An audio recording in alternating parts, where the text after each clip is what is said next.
Oh God, the child's been poisoned. The doctor's voice cracked through the emergency room like a bullet fired in a church. Only moments earlier, Maya had barreled through the doors of Westlake Medical Center, sweat soaking her back, fear choking her lungs. She'd thrown cash at the taxi driver without counting and screamed for help before the wheels even stopped. Her hands still shook from holding Emily's tiny body, which had seized and gone cold just minutes ago in the middle of brunch. Maya had worked at the Amber Grove for 3 years. She'd served senators, CEOs, and once even a Grammy winner, but none of that mattered now. All that mattered was the child in her arms gasping, blue-lipped, unresponsive.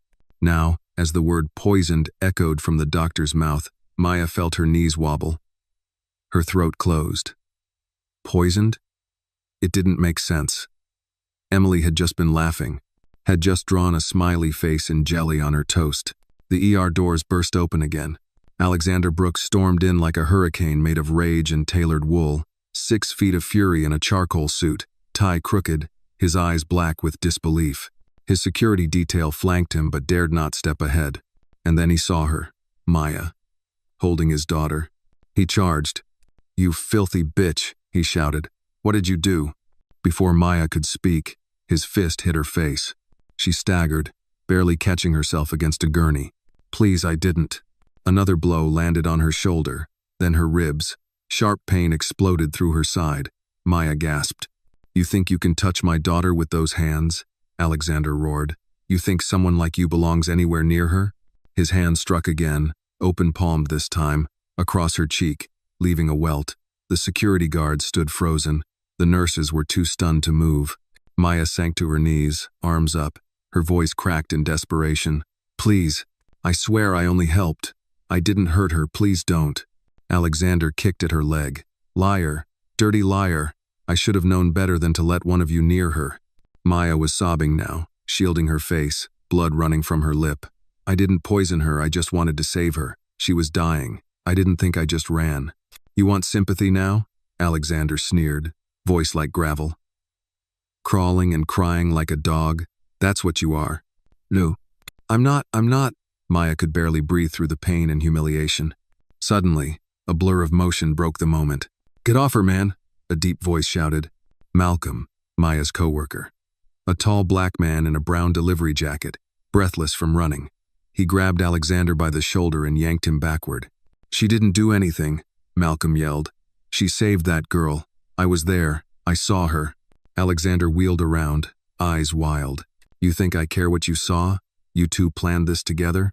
"We what?" Malcolm stepped between them, fists clenched. "Are you insane? She risked her life running through traffic to get your daughter here. You're beating up the only person who gave a damn." "Shut your mouth," Alexander snapped. "2 rats in the same sewer. I swear, when I come back, this girl's gonna answer for what she did." With that, he turned and stormed out, his voice trailing behind him. "I'll make sure she never works in this city again." Silence dropped like a stone. Maya was still on the floor, shaking, face streaked with blood and tears. Her lip had split, her cheek was swelling, and her uniform was soaked in Emily's sweat and her own pain. Malcolm knelt beside her. "Maya, hey, you okay? If you feel for the character, give this video a like and comment where you're watching from. You might be surprised to find others nearby watching along with you." She couldn't answer.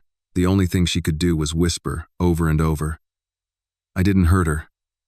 I didn't hurt her. I didn't."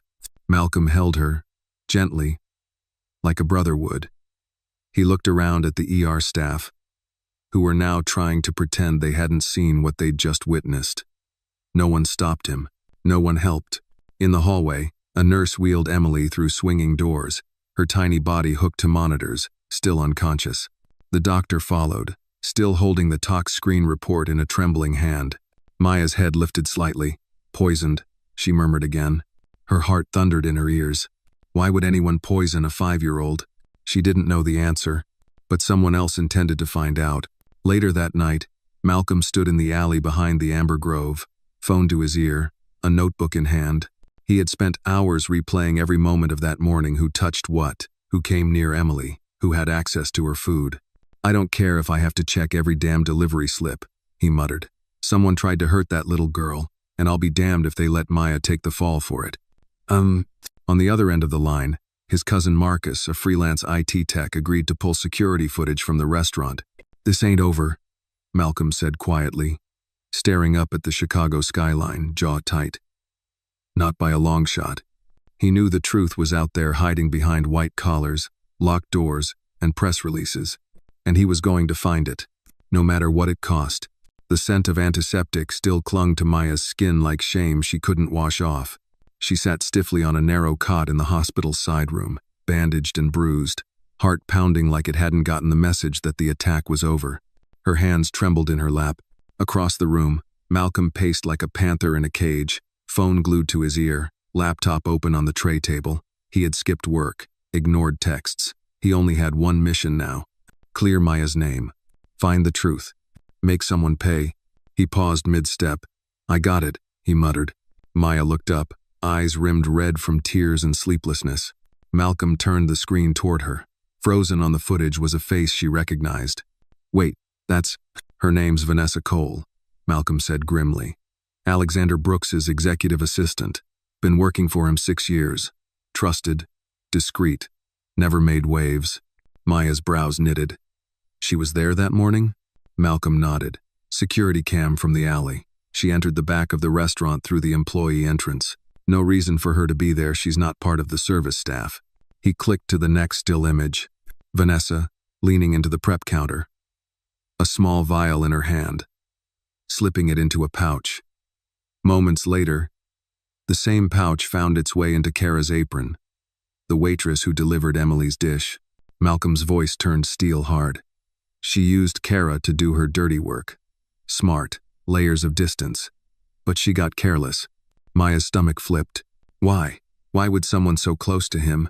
Malcolm closed the laptop. "That's what I'm about to find out."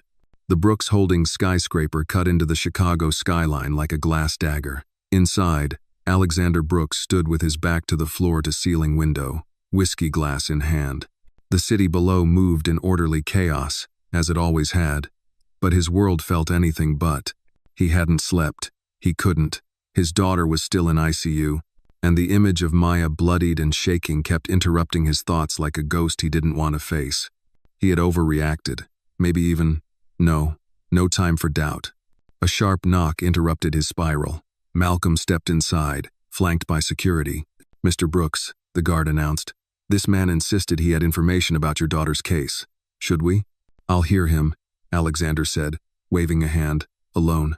Malcolm stepped forward, eyes steady. "I'm here about Maya Williams." "Oh." Alexander's jaw tightened. "You're her friend. I'm her witness. And today, I'm your reckoning." Alexander raised an eyebrow. "Is that a threat?" "No," Malcolm said, pulling out a USB drive. "It's proof." He slid it onto the desk. "Security footage, witness statements, and a timeline that doesn't lie. Your assistant Vanessa Cole was in the restaurant. She planted something. Something that ended up in your daughter's meal." Alexander's face froze. "That's absurd." No," Malcolm said, voice sharp. "What's absurd is beating an innocent black woman unconscious in front of nurses and cops because you couldn't imagine someone else could be guilty." Alexander stood, face flushed. "Vanessa has worked with me for years. Malcolm didn't flinch. "Lost a child. 6 years ago. Car accident. Hit and run. The driver? One of your company's execs. Got off with a suspended sentence. Thanks to your lawyers." The room fell silent. Malcolm dropped a folder on the table. "She buried her son while you buried the truth. You moved on." "She didn't." Alexander's hands curled into fists. "Bring her in." 10 minutes later, Vanessa Cole entered the office, heels clicking on the marble like knives on bone. She wore her usual calm expression, composed, unreadable. But when she saw Malcolm and the folder on the table, her breath caught. "Sir?" she asked. Alexander gestured at the screen. "Explain this." The footage played, her slipping something into Kara's pouch. The exchange. The food delivery. Emily's collapse. Vanessa turned pale. "That's not what it looks like." Malcolm cut in. "Save it. I got enough to take this to the cops right now. but I figured you might want to do something rare in this building, tell the truth." Vanessa swallowed. Her composure cracked. He was supposed to get sick. Just a scare. Just something to make him feel what I felt. Her voice shook now. 6 years ago, I was at the courthouse alone, watching that man's lawyer reduce my son's life to a tragedy of circumstances. No jail, no remorse.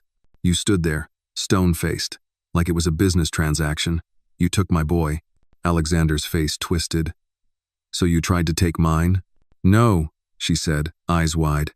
"Not take. I wanted you to feel it. That sharp, cold terror, the helplessness. For once in your life, I wanted you to hurt." Silence. Then Alexander asked, quieter than before, "Why, Emily?" "She's innocent." Vanessa's eyes welled with tears. "So was my son." An hour later, Maya sat in the hospital lobby with her head low, thinking the worst hadn't yet come. Then Alexander Brooks appeared. Not with police, not with press, just himself. He approached slowly, hands open, voice low. "Maya." She stood defensively. "What now? You gonna finish what you started?" He flinched. "Number I came to say I was wrong." She stared at him, disbelieving.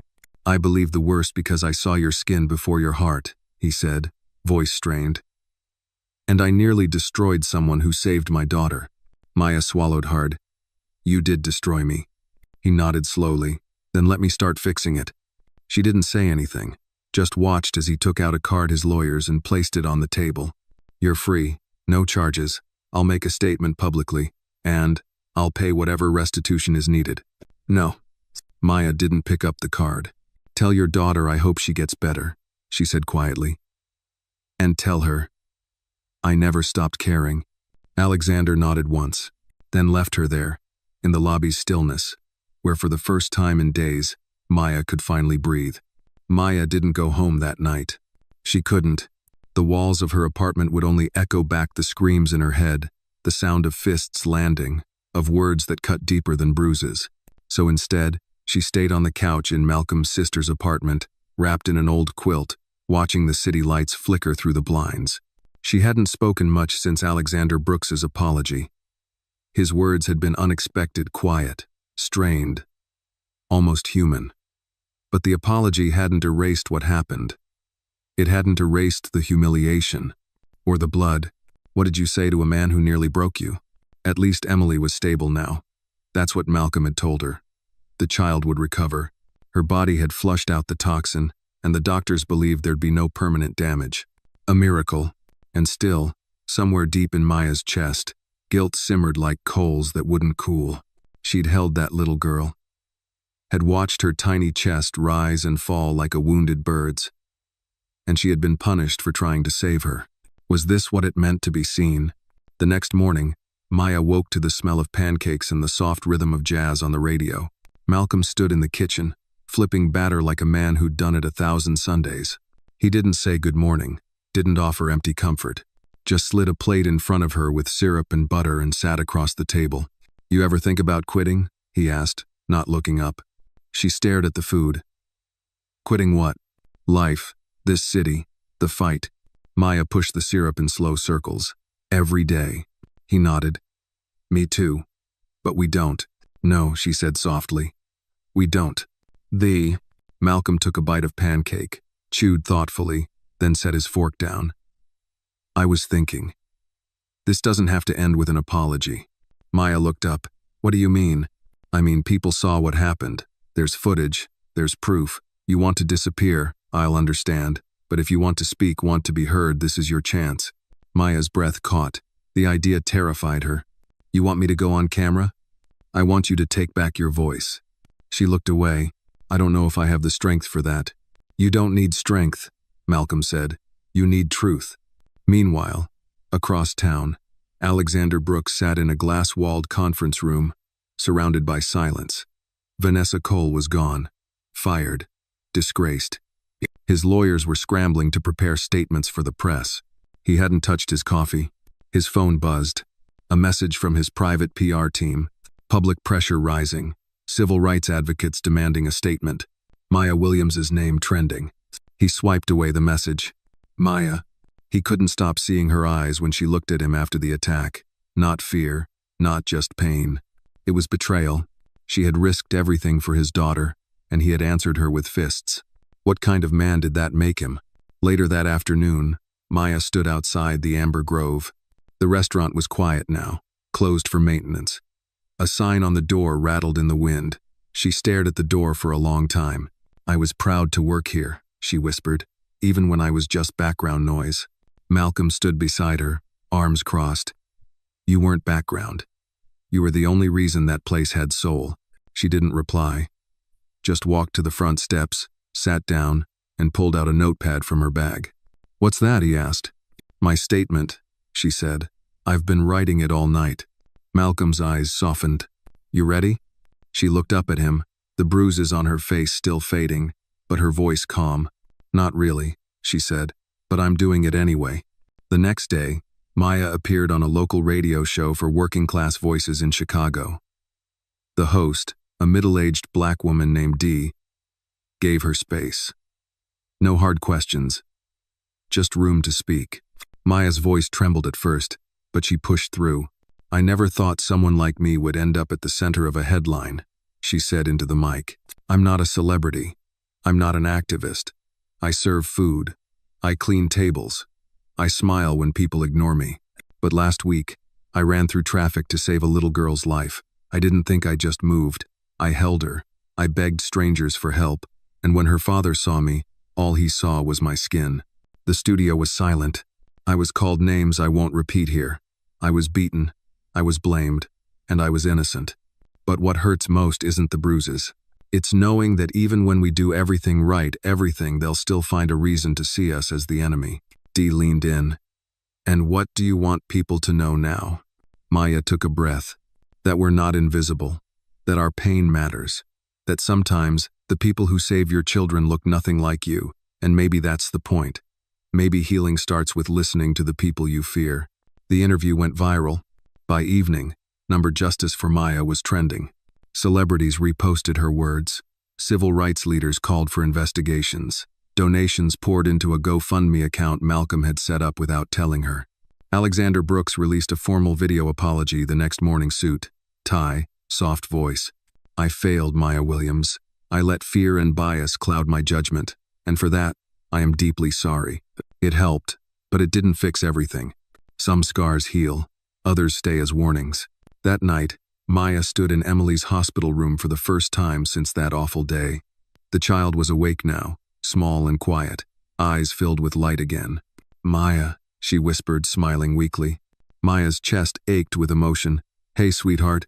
Emily reached out, and Maya took her hand. "I missed you," the girl said. "I missed you too." Behind them, Alexander stood by the doorway. He said nothing. He just watched, silent, humbled. He knew now words were a start, but presence was the real apology. Maya didn't need revenge. She'd gotten something more powerful. The truth. And the last word, the morning after Maya's radio interview, the city awoke different. Not louder, not more violent, but more attentive, like a collective breath had been held, and now, finally, people were starting to listen. For Maya, that realization struck hard as she walked past a coffee shop near the Red Line. A white woman in her 60s looked up from her paper, recognized her, and didn't turn away. She gave a small nod. Just a nod. But in Maya's world, that nod carried decades of silence cracking open. Malcolm walked beside her, his steps relaxed but eyes still scanning the street like he expected trouble. "You're everywhere now," he said, nudging her gently. "I saw a church billboard quoting you." Maya gave a dry smile. "I didn't sign up to be a symbol." "Doesn't matter," Malcolm said. "The fire found you." They stopped in front of a bookstore where a hand-painted sign on the window read, "We stand with Maya." She stared at it for a long moment. "It still doesn't feel real." Malcolm glanced at his phone. "Well, it's about to get more real. You got an invitation." He handed her the screen. "From Chicago Civic Council. Subject, Panel Invitation, Justice in the Workplace. We'd be honored if Miss Maya Williams could join our upcoming panel discussion to share her experience and insights on systemic bias and justice." Maya blinked. "They want me to talk?" "You already are talking," Malcolm said. Now they want to listen. Real rooms, real people. Maya exhaled. A part of her still wanted to run. But something deeper said, stay, speak, stand. That same afternoon, Vanessa Cole sat alone in a holding cell at the 7th District Precinct. Her lawyer had left. The deal was still being negotiated, but her confession captured on audio, corroborated by footage, had left little wiggle room. A detective stood outside the glass, arms folded. You're the most polite saboteur we've ever booked. Vanessa didn't respond. She wasn't polite. She was tired. You think Brooks will press full charges? The officer asked. He doesn't seem like the merciful type. Vanessa finally looked up. He's not. But he has a daughter now. Maybe he'll think twice. Oh. Her voice didn't carry bitterness anymore, only resignation. Maybe, she added, this will be the one time he learns something the hard way. Meanwhile, at Brooks Holdings, Alexander sat in the corner office once more, this time without his armor. No suit jacket, no tie, just an open collar and a head full of questions. His chief of communications entered with a folder. Sir, more media requests. Also, an inquiry from the Equal Rights Commission. He waved her off. Put it on the desk. She hesitated. Sir, respectfully, this isn't going away. People are calling for a workplace audit. HR is panicking. There are rumors. He met her eyes. Let them panic. Let them look. If we're guilty of more than I thought, then maybe it's time we faced it. She studied him for a moment. You're changing. He looked past her, toward the window. Maybe I'm just waking up. 2 days later, Maya arrived at the civic panel in a navy blue blazer that Malcolm's sister had lent her. The auditorium was packed. Local leaders, educators, activists, even a handful of city officials in crisp suits. She sat between two speakers, a retired judge and a union organizer. Her heart raced. This wasn't a radio booth. This was public. Real eyes, real scrutiny. The moderator introduced her last. And finally, we have Maya Williams, a restaurant server whose recent act of courage has sparked national dialogue on race, justice, and accountability. Applause rose. Maya gripped the edges of her seat. When her turn came to speak, she took a breath and leaned into the mic. I didn't set out to change anything, she began. I just saw a little girl in danger, and I ran. I didn't think about race, or reputation, or cameras. I thought about life, her life. But the world didn't care about that. The world cared about who I was, or rather, who I looked like. And for a moment too long, a moment that was all they needed to assume the worst. She scanned the crowd. Some leaned forward, others nodded slowly. We keep telling ourselves this country is better now. But better for who? She asked, her voice gaining power. Because the bruises on my face said otherwise. The silence in that hospital said otherwise. And if not for the one man who stood up for me, I might still be sitting in a cell labeled guilty because of my skin. She paused, letting the words settle. But I'm not angry anymore, she continued. I'm awake, and I want you to be, too. Justice isn't a court date. It's a mindset. A choice. Every day. Applause erupted longer this time. Not polite. Genuine. After the panel, Maya stood in the hallway near the exits, drained but lighter. She shook hands, thanked people, smiled when older women told her she reminded them of how we used to fight back in the 60 seconds. Then, a familiar figure approached. Alexander. No cameras, no entourage, just a man in a dark coat, looking smaller than she remembered. I watched the whole thing, he said. Maya folded her arms. I'm not here to cause a scene, he added quickly. I just wanted to say that your voice was louder than anything I've built. And for the first time in a long time, I'm listening. Maya studied him. Then do something with what you heard. I will, he said. Vanessa's being charged, but I'm pushing for reform inside my company too. Mandatory equity training, a board-level audit. It's late, but it's happening. Maya gave a small nod. Start there. He looked at her for a moment, then extended his hand. She hesitated, then shook it. not out of forgiveness, but out of power. Her power. That night, Maya sat on the rooftop of Malcolm's apartment building, legs crossed, a blanket wrapped around her. The city spread below like a map of 1,000 new paths. Malcolm handed her a cup of hot tea. "You did good today," he said. "I did what I had to." They sat in silence for a long time. Then Maya looked up at the stars. "Maybe my pain was the cost," she said softly, "but I'm not paying it in silence." Malcolm raised his cup. "To truth." "To truth," she echoed. And for the first time in weeks, Maya smiled not because she was healed, but because she was heard. The following week passed in fragments, interviews, phone calls, messages from strangers, and long, quiet hours Maya spent sitting in her room, trying to remember who she was before everything changed. She still worked at Amber Grove, or, at least, what was left of it. The restaurant had reopened, but under new management. The original owners, nervous from the PR fallout, had sold their stake. Maya had been offered a choice: come back with a promotion or walk away with a full severance and glowing recommendations. She chose to return not for the paycheck, but for something else. She refused to be pushed out of a place she had once loved. Her first night back, everything felt different. Staff members who once ignored her now nodded politely. One even held the door for her, as if trying to rewrite their past apathy. The kitchen buzzed softer. Kara, the waitress, unknowingly used in the poisoning, avoided eye contact, but Maya didn't hold it against her. They were all caught in someone else's game. By the time the dinner rush ended, Maya stood outside the back exit, leaning against the cold brick wall, watching her breath rise in the chill of early evening.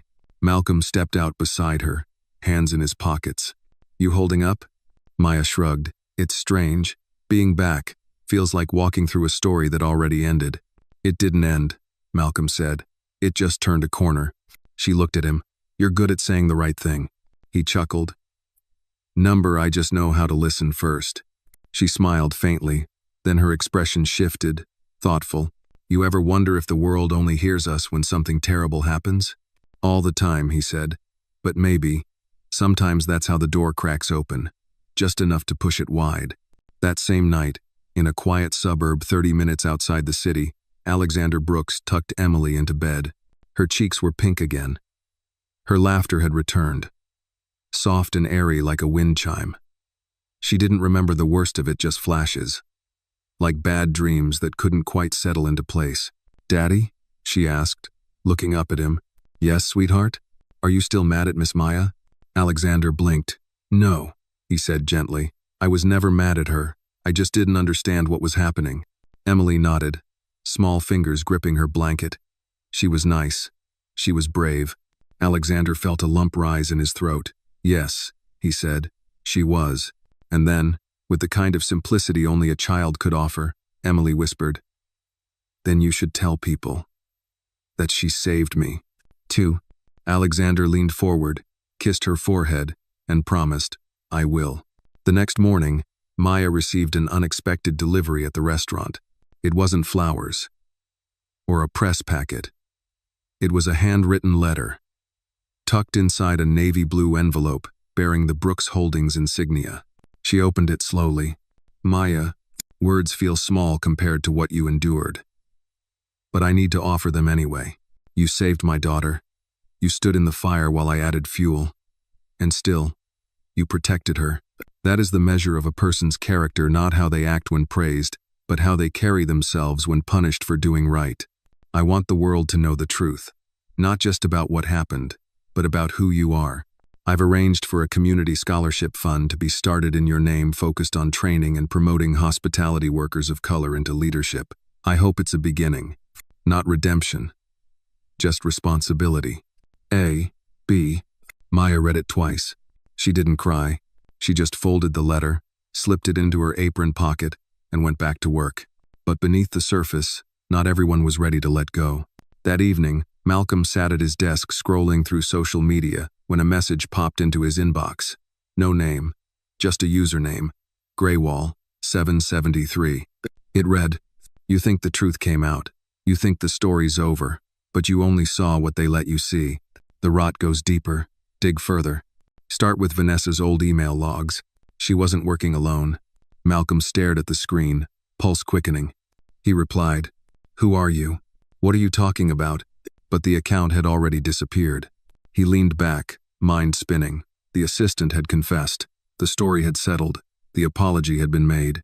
But what if someone else had helped her? What if Vanessa hadn't acted alone?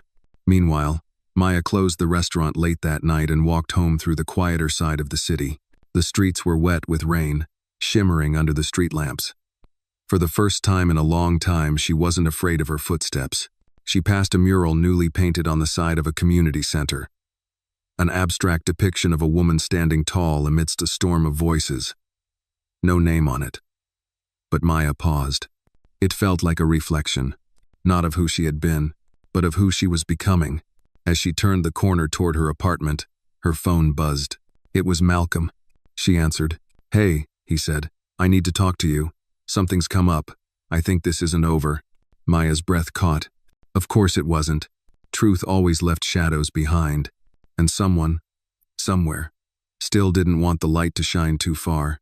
Maya arrived at Malcolm's apartment just before midnight, jacket zipped up against the fall chill, eyes clouded with a tension she hadn't felt since the night Emily collapsed in her arms. The city was quiet, the way it always was when something was about to break loose, not in sound, but in truth. Malcolm was already pacing when she entered, his laptop open on the table and 3 empty coffee mugs lined up like fallen soldiers. The apartment smelled of burnt toast and old carpet, but Maya barely noticed. His face said enough. "You said this wasn't over," she said, pulling off her coat. "Talk to me." Malcolm nodded toward the screen. "Someone messaged me anonymously. Claimed Vanessa Cole wasn't acting alone." Maya stiffened, but she confessed. "I know." But the message pointed to her corporate emails, said there's something deeper in there. Like someone inside the company may have helped her or worse, encouraged it. Maya frowned. Why would anyone do that? The plan already nearly killed a 5-year-old. Malcolm's jaw clenched. Politics, power, revenge. Sometimes people light fires just to watch who gets burned. He turned the laptop so she could see. On the screen was an archive he had quietly pulled from a whistleblower forum, a copy of internal communications leaked from Brooks Holdings after the scandal broke. "There's hundreds of pages," he said. I filtered keywords. Vanessa. Incident. Risk. And containment. Containment? Maya repeated. "Look at this thread." He opened an email chain between Vanessa and a name neither of them recognized. Kingsley Senior Strategy Advisor, listed only in corporate charts, never public-facing. In the exchange, Vanessa had written, "Should we proceed with Phase 2? After what happened at Amber Grove, I don't think Brooks suspects anything yet. But the girl surviving complicates things." Kingsley had replied, "Proceed with caution. His distraction is our advantage. Keep pressure on Maya Williams. She's becoming a liability." Maya stared at the screen, heart pounding. They were watching me?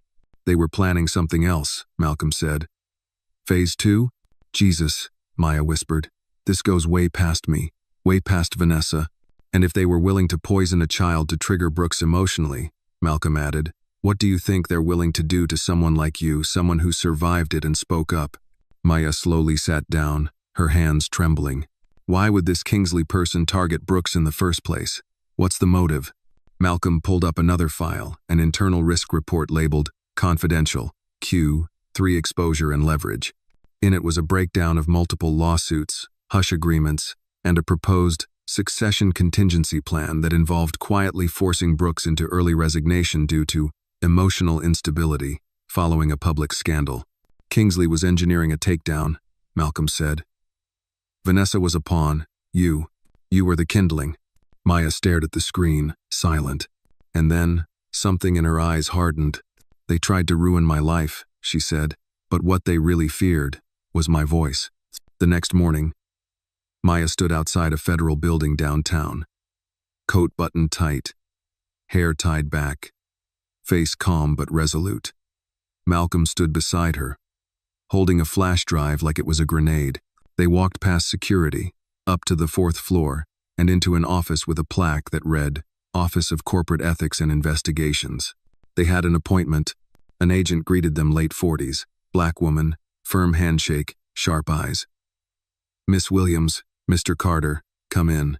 Inside the glass-walled room, Maya laid out everything. The message from the anonymous user, The email leaks, the internal documents, the Kingsley connection.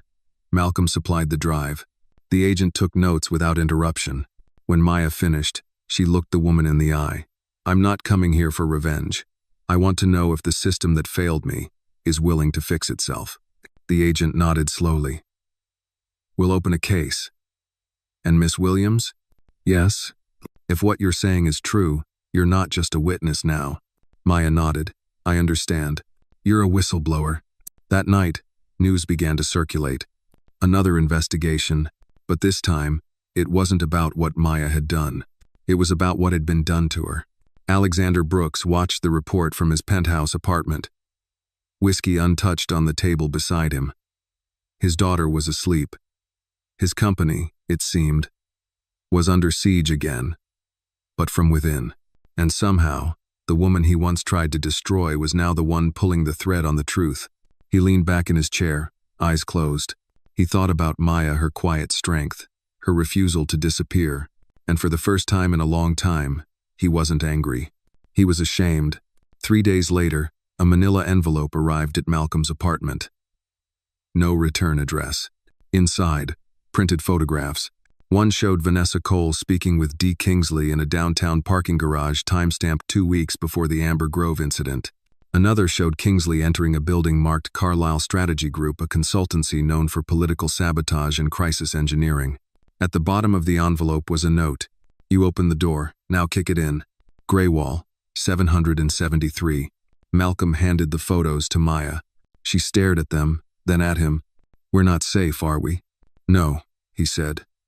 "But we're not alone either." Later that night, Maya stood in front of her bathroom mirror, staring at the bruises that had long faded, but still marked her somewhere deeper. She touched her cheek, closed her eyes. She had been a victim, then a witness, then a symbol. Now, she was becoming something else entirely. A storm they didn't see coming, and it had only just begun. The early morning fog clung to the sidewalks like a warning. Maya walked with her hood up, headphones in, hands buried in the pockets of her denim jacket.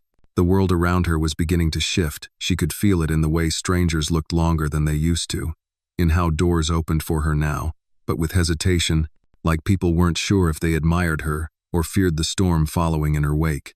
Inside, she still felt fractured, but each step she took through the city reminded her. She was still walking, still standing. When she reached the cafe near Malcolm's place, he was already there, seated by the window with a file spread across the table. He was hunched forward, focused, jaw tight. Maya slid into the seat opposite him. "You haven't slept." "Not really," Malcolm admitted. Graywall sent another message. He handed over his phone. Maya read, "Kingsley's moving money. Cayman accounts. Preparing for fallout. You've got a window, maybe a week before he disappears completely. Go to the basement archive at Brooks Holdings. You'll find a box marked B47, internal memo cleanup. Inside, the smoking gun." Maya blinked. "Basement archive? That's secure. Restricted access." Malcolm nodded. "But I pulled employee ID logs.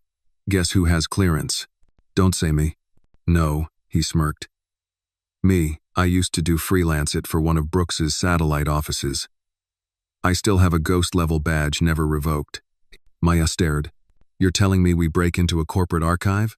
Malcolm leaned back, arms crossed. "I'm telling you we walk in like we belong. 2 professionals. Quick in and out. And we expose this thing before it disappears into some offshore vault." Maya exhaled slowly. "You've been watching too many spy thrillers." "No," he said, voice suddenly serious. "I've been watching you get crushed, and I'm not letting them bury this." "No." 2 nights later, Maya stood with Malcolm outside the Brooks Holdings corporate tower. It was nearly midnight. The streets were empty. Malcolm swiped the keycard at the service entrance. The red light blinked, then turned green. They slipped inside. The hallway smelled of printer toner and carpet cleaner. The fluorescent lights hummed above them like the breath of something sleeping. "I can't believe we're doing this," Maya whispered. "Me neither," Malcolm said. "But if that file has what I think it does." They descended the stairs 2 floors below ground. Basement level 2. The archives. Rows upon rows of metal shelves stretched into shadow. Boxes labeled with letters and numbers. organized by fiscal quarters and scandal-laced euphemisms like Public Relations Incident A.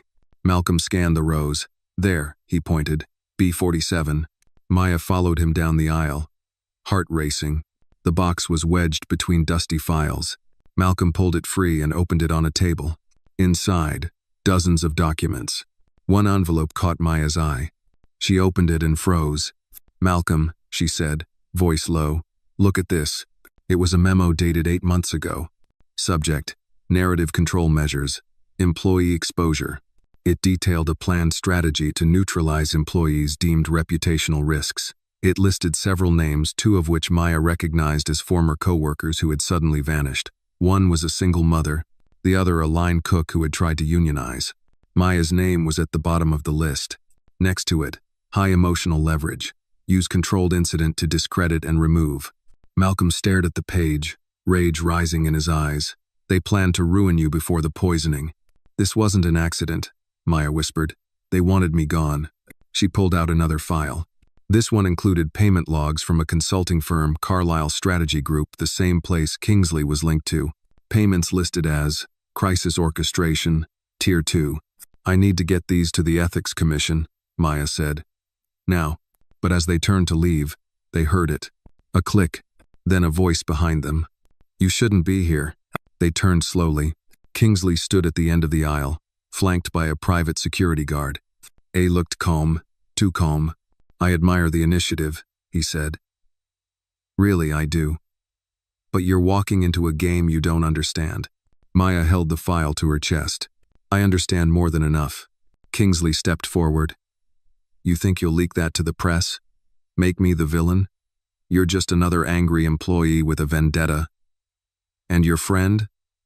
He glanced at Malcolm, an ex-con with a tech obsession. "You set up a woman to take the fall for a child's poisoning," Malcolm snapped. "You weaponized trauma to manipulate a man's legacy." "I harnessed the truth," Kingsley replied. "Brooks was unstable. The board needed a reason to push him out. Vanessa gave me the opening."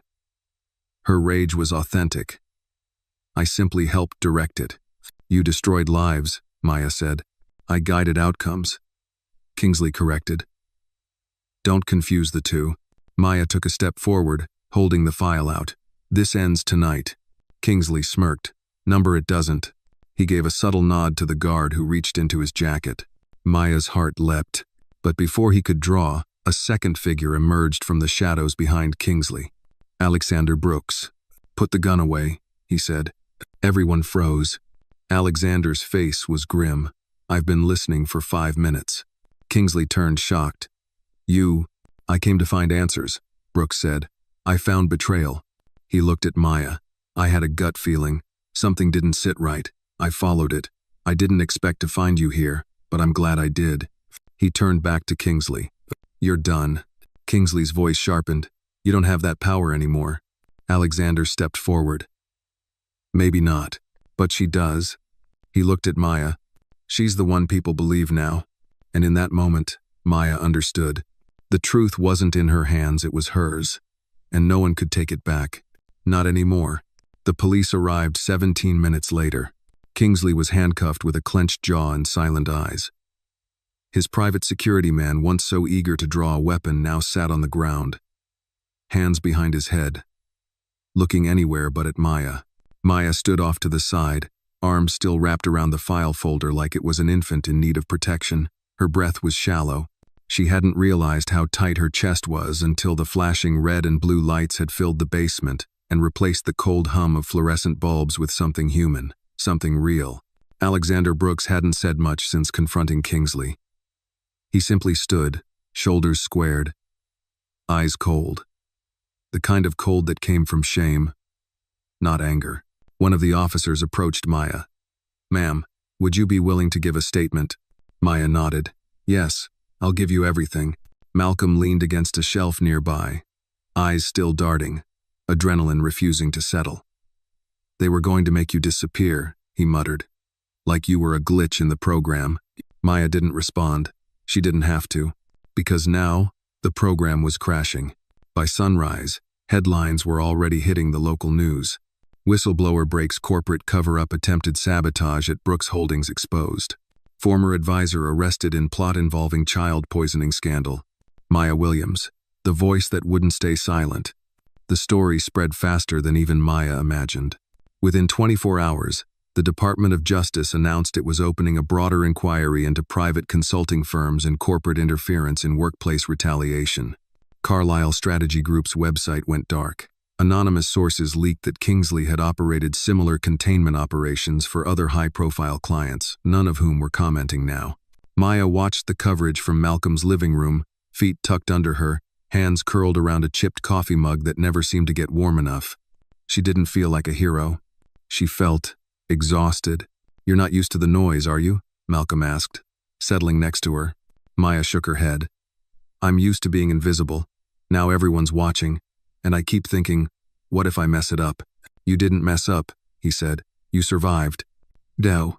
That's what scares them, isn't it?" she whispered. "That I lived, that I didn't break." "That you spoke," Malcolm corrected. "That you kept speaking." Maya leaned her head against the back of the couch, eyes closed. "I just wanted to work, Mal. To serve tables, stack plates, save tips for a better life. Not this." "But this chose you," he said gently, "and you didn't run." Later that afternoon, a press conference was called in front of City Hall. Alexander Brooks stepped behind the podium, not flanked by lawyers or board members this time, but standing alone. His hair was grayer than a month ago, his posture less towering. He wasn't there as a titan of industry. He was there as a father. "As many of you know," he began, "my daughter Emily was poisoned due to an act of calculated manipulation orchestrated by individuals I once trusted. But this isn't just about a child suffering. It's about the systems that allowed such cruelty to go unchecked." It paused. Cameras clicked. "And more importantly, it's about Maya Williams." The crowd quieted. "She saved my daughter's life. She was beaten, shamed, and accused while doing so. And still, she stood. She spoke. She refused to disappear, even when powerful people tried to erase her." He looked down for a moment, voice softening. "I failed her. Not just as a man, but as a symbol of every door that stayed closed to women like her, to voices like hers." Then he looked straight into the lens. "We must listen better.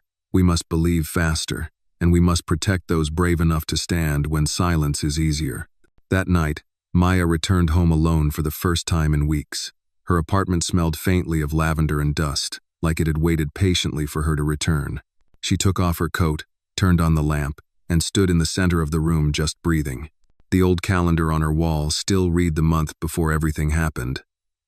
She walked over, tore it down, and replaced it with the new one. A clean slate. Then she opened her laptop. Dozens of messages waited, some from strangers, some from survivors, some from companies and media outlets offering book deals or speaking tours. But one message stood out. It was from Emily, a short video clip, a child's voice. "Hi, Miss Maya. Thank you for saving me. I drew you something." The screen shifted to a crayon drawing. Maya, smiling, holding Emily's hand. Above them, in crooked letters, it read, "You're my hero." Tears welled up in Maya's eyes, not because of pain this time, because of peace.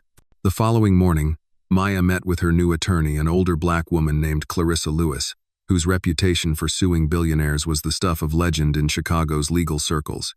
"We have everything we need," Clarissa said, sliding documents across the desk. "Evidence, timeline, witnesses, a whistleblower status federally protected. You have a choice, Maya." Maya looked at the folder, then back at Clarissa. "What kind of choice?" "You can settle. Quiet payout. NDAs. They'd probably write you a check with 7 zeros today. And the other option? We file a federal civil suit against Brooks Holdings and Carlyle. Class action. You wouldn't just be suing for yourself. You'd be opening the gates for others who were silenced. Workers, women, people of color, people like you." Maya looked down at her hands. She remembered the slap, the blood, the plea for mercy. Then she remembered the applause, the mural, the child's voice saying, "You're my hero." "I don't want money," Maya said. "I want change." Clarissa smiled. "Then let's go get it." "No." As Maya stepped back into the light of the city that day, she realized something she hadn't before. She was no longer part of someone else's story. She was writing her own. And this was only the beginning. The morning of the filing was gray, not with storm clouds, but with the kind of overcast sky that blanketed everything in quiet resolve. Maya stood outside the federal courthouse wearing a simple navy blazer, her curls pulled back, her hands steady at her sides. The file in her left hand held more than just legal documents. It held proof, purpose, and pain shaped into testimony. Beside her, Clarissa Lewis was already fielding reporters. The press had shown up in full force. Boom mics, cameras, curious passers-by, everyone wanted to see the woman who was finally saying no loud enough for the whole system to hear. "You ready?" Clarissa asked as they climbed the marble steps. "No," Maya answered honestly, "but I'm going anyway." Inside, the building felt colder than it should. Security escorted them through without hassle. Even here, they were recognized. There was a weight in every step Maya took down the polished corridor, like she was walking not just for herself, but for everyone who'd ever been accused without evidence, punished without reason, and silenced without apology. The lawsuit, officially titled Williams versus Brooks Holdings and Carlyle Strategy Group, named 14 individuals and 2 corporate entities. It alleged conspiracy, racial discrimination, emotional trauma, obstruction of justice, and retaliatory practices. Clarissa had told her it was ambitious. Maya didn't want ambition. She wanted accountability. The court clerk stamped the papers with a resounding thud. That sound echoed in Maya's chest like a verdict not of guilt, but of transformation. Later that day, back at Amber Grove, Maya returned to work like nothing had changed. Because in some ways, nothing had. The restaurant still smelled of grilled salmon and rosemary. The host still greeted customers with the same trained smile. The same busboy Alan dropped a plate of water glasses and flushed red as he cleaned them up. But in other ways, everything had changed. Whispers followed her through the dining room now, some admiring, some suspicious, some afraid of what she might do next. And Maya had learned to let them whisper. As she cleared table 4, a man in a crisp suit caught her wrist gently. Not forcefully, not rudely. Just enough to get her attention. "You're Maya Williams, right?" She nodded slowly, unsure. "My wife and I." He gestured toward a woman seated beside him, who smiled warmly. "We watched your press conference last night. We just wanted to say thank you for being braver than most of us could be." Maya's throat tightened, but she smiled. "Thank you, sir." "No," he said, "thank you." He slipped something into her hand. It was a small card. On it, handwritten, "Justice isn't quiet. Don't let them mute you again." Maya tucked it into her apron. Later, she would tape it on her bathroom mirror. That evening, Malcolm called. "You need to see this," he said, voice low. 10 minutes later, Maya was in his apartment, staring at his laptop screen. A new video had surfaced, an old one, dated over a year before the Amber Grove incident. It had been leaked anonymously. In it, Kingsley stood in front of a boardroom, giving a presentation. "By leveraging narrative fatigue, we can desensitize public sympathy," he said. "The key is to discredit the emotional core, usually a minority subject, before it becomes a symbol. Make them unstable, make them reactive, and then label them dangerous." Malcolm paused the video. Maya said nothing for a long time. Then, softly, "They studied how to erase us. They trained for it," Malcolm replied. She closed her eyes, letting the rage roll through her, then letting it go. There would be time for that. Later. In court. In interviews. On stages where her voice was louder than their lies. "This video changes everything," Malcolm said. "You've got them cornered now." "No," Maya said. "We've got them exposed. Cornering comes later." 3 days later, Alexander Brooks held another press conference, this time not in defense, but in surrender. "I'm stepping down as CEO effective immediately," he announced. "Not because I am guilty of orchestrating this, but because I failed to see it, and that failure cost people more than I can measure." When asked about Maya, he didn't hesitate. "She showed us our blind spot," he said, "and she paid for it with blood, reputation, and peace. We owe her more than words." And when asked if he would support her lawsuit, he surprised everyone. "I won't fight it," he said. "Not anymore." That moment cracked something open in the public. For the first time, Major news anchors began naming the system, not just the individuals. A documentary team reached out. Universities offered to archive Maya's case as a study in modern civil justice. A civil rights organization invited her to be their keynote speaker. Maya said no to most of them. She wasn't ready to be a symbol. She was still learning how to be a woman who survived. But one invitation she accepted, a panel at a local high school in Southside, where students asked hard questions and didn't flinch from hard truths. A girl in the front row, dark skin, tight braids, steel in her voice, asked, "How do you stand up for yourself when no one believes you?" Maya looked right at her. "You believe yourself first," she said.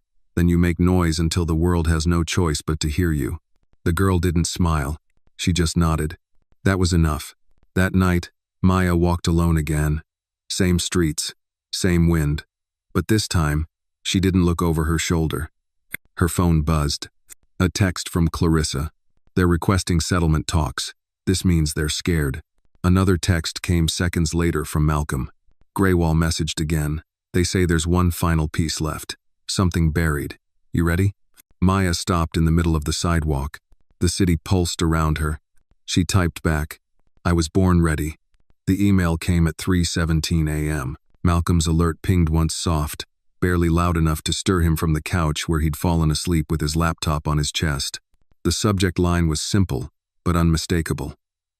"Final key, from Graywall, 773. He didn't waste time. Within seconds, the file was open. Encrypted, he cracked the first layer using the same backdoor method he'd used on the previous leaks. What appeared next made his breath catch. It wasn't just another document. It was a surveillance log, dated almost a year prior. Asset, M. Williams, flagged priority. Attached were 3 recordings. Audio. He clicked play on the first. A man's voice, Kingsley, sharp, confident. "She's too clean. No debt, no drama, no leverage. If she ever turns vocal, we'll need a trigger." Malcolm hit pause. He called Maya. She answered on the second ring, groggy. "Mal?" Graywall sent another drop, he said. "I think this is the final one. You need to hear this." An hour later, Maya sat cross-legged on Malcolm's couch, hoodie pulled tight around her neck. The city outside was still asleep, but the fire inside her was very much awake. Malcolm played the second recording. Female voice this time, Vanessa Cole. "She won't break. I've worked with her. She's steady. It'll have to be personal. Her record says she lost a brother in juvenile lockup 10 years ago. That might be a pressure point." Maya flinched. She hadn't heard her brother's name spoken aloud in years. "Pause it," she said, voice barely audible. Malcolm did. Maya stood, pacing, arms crossed. "They researched me. Dug through my life like I was a threat. Like I was prey. They built a dossier," Malcolm said. "Like intelligence work, but worse. Corporate warfare masquerading as HR. Play the last one," she said. The third recording was scratchier, like it had been captured from a hidden device. Kingsley again. "If the child survives, pivot the narrative. Paint Maya as negligent. Maybe say she was distracted, overworked, angry. Turn her into the angry black woman trope. It always lands." Subtle, but effective. Click. Silence. Maya closed her eyes, breathing through her nose. Then, "We're going public with this. Today." Malcolm nodded. By noon, Clarissa had scheduled an emergency press conference. The new evidence would not only bolster the civil suit, it would force the Department of Justice to consider criminal conspiracy charges. Maya stood at the podium this time. No more hiding behind lawyers or allies. Just her. She played the audio recordings on a speaker so that every journalist, every camera, every person watching at home could hear them with their own ears.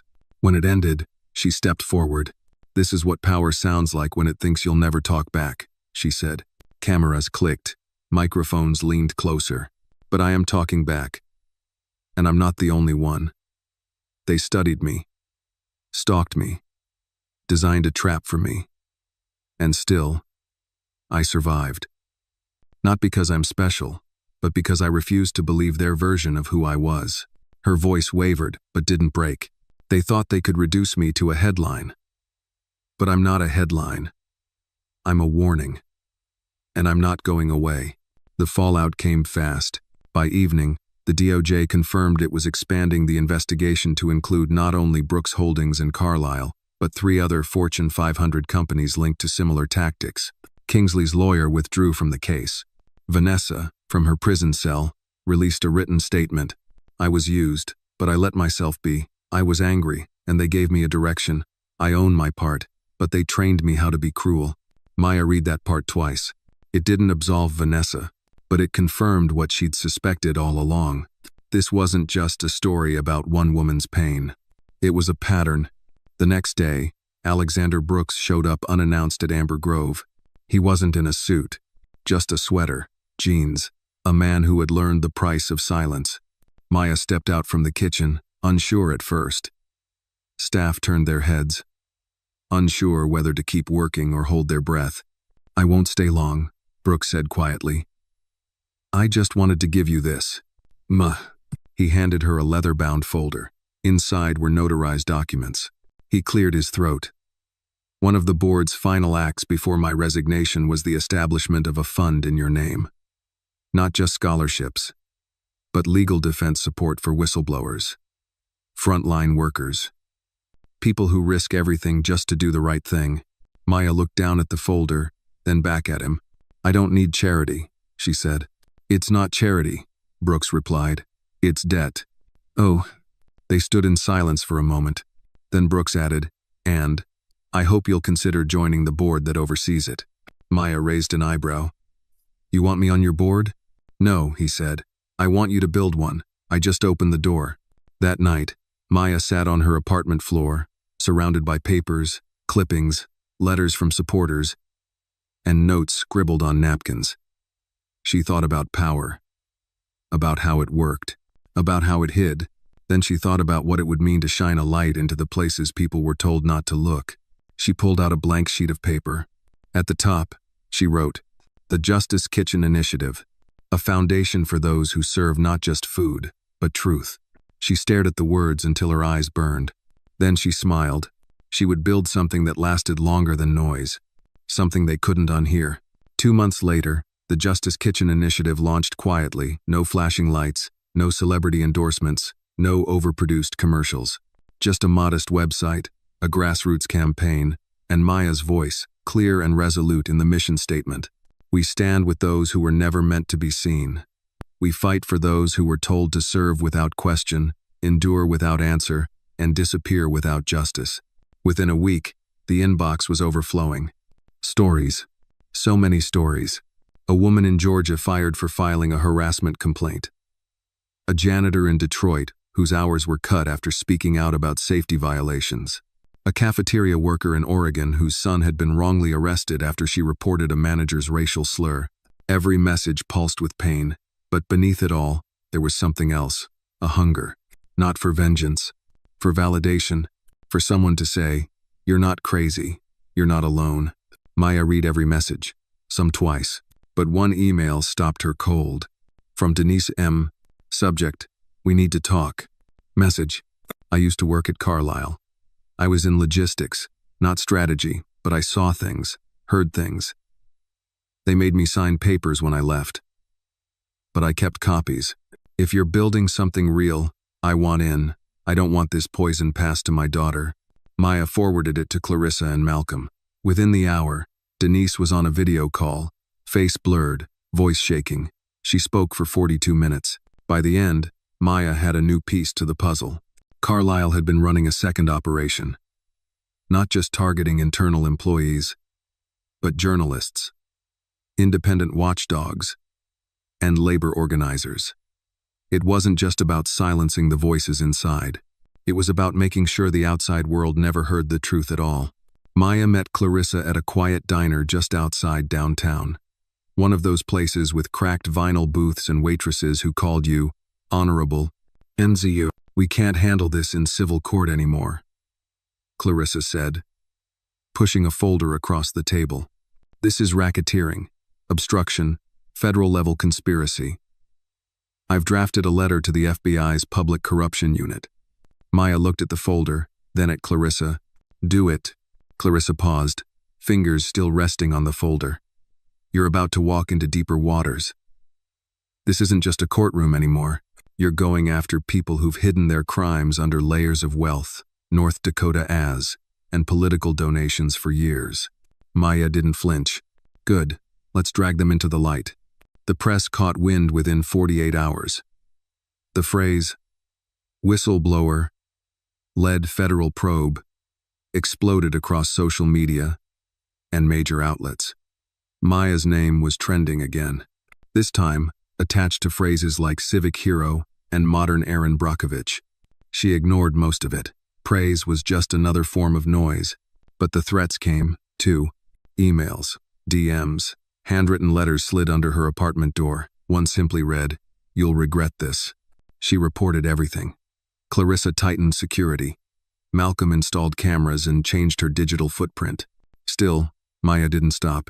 She met with 3 more former Carlyle employees. One flew in from Canada, under a fake name. Another cried during her entire testimony. All had the same story. Calculated sabotage. Narrative control. Fear used like a currency. Maya began assembling the dots. Names, timelines, bank transfers, lawsuit suppressions, strategic firings. And then came the real crack. Malcolm uncovered an internal chat log buried deep in encrypted files Denise had provided. In it, executives discussed something called the Lullaby Program, code for long-term suppression tactics targeting minority voices in high-liability industries, restaurants, retail, healthcare. It was designed to make people quit before they sued, break down before they fought back. Maya stared at the words on the screen. Silence them before the world hears the cry. She whispered to herself, not anymore. Alexander Brooks reached out again, this time to request a meeting. They met at a park overlooking the lake. No suits, no handlers, just wind and water and memory. "I saw the new reports," Brooks said quietly. "I wish I could say I'm surprised." "No, you're not?" "I knew Carlyle was strategic," he said. "But I never thought they were evil." Maya didn't answer. She just watched a flock of birds cut across the sky. "I wanted to tell you something," Brooks continued. "Emily.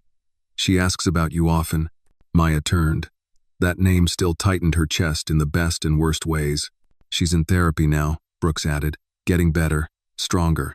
She remembers you as the lady who saved her and smiled when everything was scary." "No." Maya's eyes softened. She was braver than anyone in that hospital. Brooks hesitated. "I've written a letter. A statement. For the case. Clarissa can decide if it helps. I wanted to put it in writing. That I was wrong. That I harmed you. And that I see it now." He handed her an envelope. No logo. Just handwriting. Maya took it. "I don't know what happens next," Brooks said. "But I hope when this ends, there's room for something better to begin." Maya stood. "There will be, but not for the ones who built empires on silence." Back at home, Maya lit a candle. She had started doing that one candle every time a new whistleblower reached out. She called it her light shelf. There were 17 candles now. Each one a voice. Each one a name. Each one a promise. She lit the 18th. Watched it flicker. Then opened her notebook. Tomorrow, she would testify again, this time not just for herself, but for every name behind those flames. They had tried to turn her into an example of failure. Now, she would become the blueprint for change. The hearing room was colder than Maya expected, not just in temperature, but in atmosphere. The wood-paneled walls and sterile fluorescent lighting lent the space a forced neutrality, as if truth would somehow emerge more purely in an emotionless environment. But Maya knew better. Truth didn't live in cold rooms. It burned. Clarissa sat beside her, sharp in a charcoal gray suit, lips tight in a line that said everything without speaking. Across the aisle were government officials, federal investigators, and a row of Carlyle attorneys. Maya didn't look at them. She didn't need to. She already knew their faces, calculated smiles, eyes that weighed people like profit margins. A moderator called the room to order. "Next speaker, Miss Maya Williams." Maya stood, legs steady despite the undercurrent of tension in the room. She walked to the podium. The microphone hissed slightly as she adjusted it. Then silence. A long one. She let the silence work. And then, "My name is Maya Williams. I'm not a lawyer. I'm not a politician. I'm not a CEO. I was a waitress. And for a long time, I believed that made me invisible. Her voice didn't shake. I came here today not to ask for sympathy, but to demand accountability, because I was marked. Not because I broke a rule, but because I didn't. Because I was good at my job. Because I cared about a child. Because I wouldn't stay quiet. She paused. Carlyle Strategy Group ran a program called the Lullaby Protocol. You've heard about it. I lived it. They studied me. They weaponized my background. They twisted my trauma into a tool against me. She pulled out a page from her folder and held it up. This is an internal Carlyle document labeling me as emotionally leverageable, a human being, reduced to a liability matrix. The audience shifted. Chairs creaked. Some lawyers scribbled notes furiously. I was beaten, humiliated, fired, and framed for poisoning a child I was trying to save. And when I tried to explain, the system closed its ears, because the story was cleaner that way. Easier, digestible, another pause, and I am just one name. There are hundreds of us, maybe thousands, people who lost jobs, homes, families, because they spoke, because they stood, because they believed in something better. She leaned forward slightly. You ask what I want? I want a system that punishes the liar, not the listener. I want whistleblowers protected before they're bleeding in a parking lot. I want legislation that holds companies criminally accountable for engineering human destruction under the banner of corporate strategy. A longer pause now, heavier, and I want the next girl who gets told to just keep her head down to know that if she doesn't, she won't be alone. Silence. One breath, then another. Thank you. She stepped back, and the room still quiet trembled, not from applause, but from something deeper. Recognition. After the hearing, reporters flooded the exits, but Maya slipped out the side with Clarissa and Malcolm. They walked quickly through a narrow corridor until they reached the back parking lot. The sky above was pale gray, like the city itself was holding its breath. That was, Malcolm started, then shook his head. That was everything. Clarissa didn't say anything. She just handed Maya her phone. Look, it was an alert. Breaking. Congresswoman Ruth Delgado proposes new Whistleblower Justice Act. Maya Williams to advise on citizen protections. Maya blinked. They want me to advise? Clarissa nodded. You're not just a name anymore, Maya. You're the standard. Meh. 3 days later, Maya stood in a small studio tucked behind a community center on the south side, recording the first podcast episode for the Justice Kitchen initiative. She'd resisted it at first. Who would listen? But then letters came in, people who couldn't attend rallies or hearings but needed a voice in their ears that made them feel seen. The room was dim, the mic warm beneath her voice. She began, This is Maya Williams. Today I'm telling you about silence. About how it's not empty, but full. Full of everything that was never said. I know what silence feels like when it's used to erase you. I've lived it. But today, we speak. She shared the story of a single mother from Atlanta who lost her job for reporting wage theft. Of a nurse in New Mexico, blacklisted for exposing unsafe staffing ratios. Of a teenage grocery clerk in Ohio who recorded a manager calling immigrant workers expendable. Maya didn't just tell stories. She built bridges. At the end of the episode, her voice softened. If you're out there, listening, thinking your voice doesn't matter, it does. And when you're ready, we'll be here. She clicked the stop button. Malcolm stood behind the glass, eyes shining. Later that week, Maya visited her brother's grave. She hadn't been back in years. Not since the trial. Not since the state claimed it was an accident. He'd been 17. Wrong place, wrong time. Too black to be believed. She crouched beside the stone, fingers tracing the etched name. I never stopped missing you, she whispered. And I think I finally found a way to make this mean something. She reached into her coat pocket and placed a small pin on the ground. It was the logo of the Justice Kitchen. A circle of hands, holding a torch. For every time they said we were too loud, too angry, too emotional, this is the answer. As fall rolled in and the city changed colors, Maya continued. More hearings, More interviews. More people reaching out from corners of the country she'd never been to: teachers, janitors, drivers, veterans. She wasn't their savior. She was their mirror. And that was enough. One afternoon, as she stepped out of the courthouse after a meeting with Delgado's legislative team, an older black woman approached her. Well-dressed. Poised. Her eyes kind. "You don't know me, child," the woman said. "But I marched in '68. I buried my husband after he was fired for organizing. I've seen the fire come and go." She touched Maya's hand. "But you are the fire that stayed." Maya blinked back tears, and for the first time in months, she let herself believe. She wasn't just surviving anymore. She was changing everything. The sun was barely up when the call came. Maya's eyes blinked open at the vibration, her body instinctively knowing before her mind caught up. This wasn't a good morning.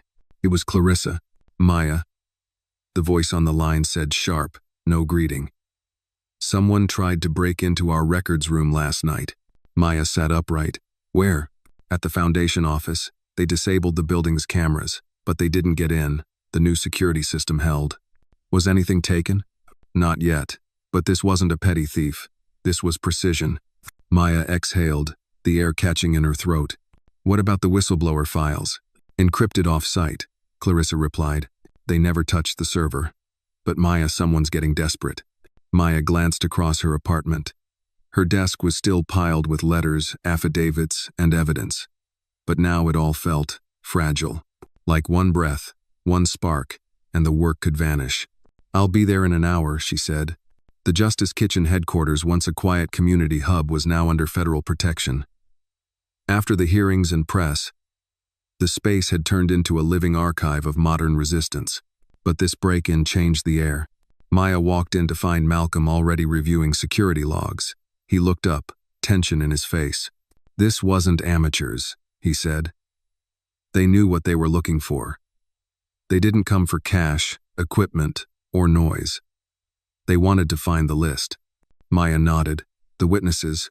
Malcolm's voice dropped. "Or maybe just one." They exchanged a glance. "Denise.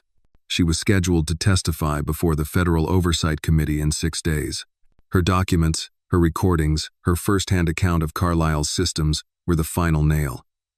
Without her, the entire narrative could begin to unravel under corporate pressure. "I'll contact her," Maya said. "Make sure she's safe." Denise was gone. When Maya called, the number was disconnected. Her backup email bounced. Even her burner line previously routed through Malcolm's encrypted cloud was dead. "She vanished," Malcolm said, pacing. "This isn't coincidence. Carlisle's using its remaining reach to erase the keystone witness." "We need to get her back," Maya replied, "because if she disappears, they win." It was Brooks who suggested the name. Maya hadn't spoken to him in weeks, not since the lake. But when she called to ask about back channels, he answered on the first ring. "I may know someone who can help," he said. "Who?" "Graywall, the original whistleblower network that leaked the Kingsley tapes. They don't trust many people, but they owe me a favor." An hour later, Maya was sitting in a dim cafe across from a thin woman in her 50s, with slate-gray eyes and a voice like gravel. "They call me Ren," she said. "And you want to find Denise?" Maya nodded. "Before someone else does." Ren sipped her coffee. "You understand this is dangerous. If I help you, there's no unringing the bell." "I don't want to ring a bell," Maya said. "I want to save a life." Ren's eyes narrowed, considering. Then she slid a thumb drive across the table. "This is a ghost ping. One of my trackers picked it up. Denise used a public Wi-Fi network just once, yesterday, in a town called Waukegan. Then she vanished again." Maya took the drive. "Then that's where I'm going." Waukegan was cold and quiet, a lakeside town with more boarded-up shops than open ones. Maya drove in with Clarissa and Malcolm, hearts heavy, eyes watchful. They split up.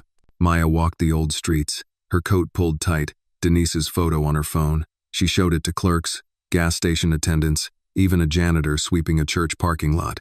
Most shook their heads, until she reached the library. An older black librarian squinted at the photo. "Saw her 3 days ago. Checked out a book on constitutional law, and asked if we had any computers with USB access." Maya leaned forward. Did she say where she was staying? The librarian hesitated, then said, "There's an old motel just outside town. Doesn't ask questions. She might have gone there." Maya turned to leave, then paused. "Thank you," she said softly. The woman gave her a small smile. "Tell her the world still needs her." They found Denise at the Shoreline Motel, room 9. It was Clarissa who knocked. Maya stood just behind, her pulse loud in her ears. The door cracked open. Denise's eyes were wild, red-rimmed. "Don't," she said. "Please, I can't. I'm not safe." "Oh, you are now," Maya said, stepping into view. "We're not leaving without you." Denise looked behind her, then back at Maya. "They found my sister's house. She's got kids, Maya. We'll protect them. We have people, federal protection, real ones this time." Denise shook her head. "They'll keep coming." "Let them," Maya said. "You are not their secret anymore." That night, they brought Denise back to Chicago under protection. A safe house, anonymous transport. Clarissa worked phones. Malcolm rerouted everything through scrambled networks. And Maya sat beside Denise, holding her hand. "You're brave," Maya whispered. "No," Denise said. "I'm terrified." "Exactly," Maya replied. "That's what makes it brave." 6 days later, Denise testified. The committee room was packed: media, advocates, politicians leaning in to hear the quiet voice of the woman who nearly vanished. "I didn't come forward to be famous," Denise said. "I came because I couldn't sleep anymore knowing people were being destroyed for profit. They called it containment, strategy, damage control. But it was violence just dressed in emails and spreadsheets." She paused. "And they made us complicit. Told us if we didn't follow orders, we'd be next. So we followed. We obeyed. We said nothing. And every day we didn't speak. Someone like Maya suffered." She looked directly at Maya then, but she didn't stay quiet. "And now, neither will I." Row.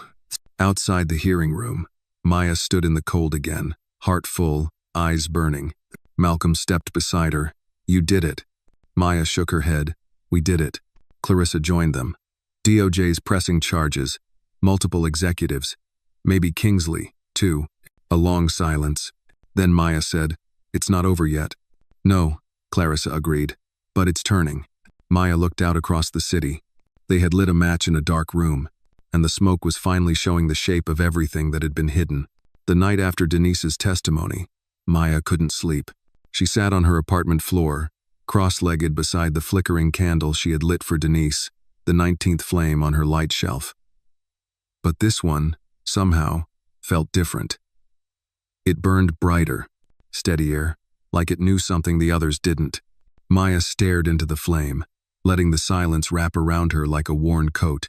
But in the silence, she began to hear them, the voices, the memories, the stories of people who had written to her, come to her, leaned on her. And suddenly, she realized something unsettling. It wasn't over, not just because justice took time, not because the system was slow, but because deep down, they hadn't yet found the root. Carlisle was crumbling. Kingsley was under investigation, but something in Maya's gut whispered that these were just the visible branches of a much older, much deeper tree. She needed to dig. The next morning, Maya met Malcolm and Clarissa at the Justice Kitchen office. The air was buzzing, half celebration, half exhaustion. News outlets were praising Denise's courage, new whistleblowers were coming forward, and the Justice Kitchen podcast had passed 1 million downloads. Still, Maya wasn't smiling.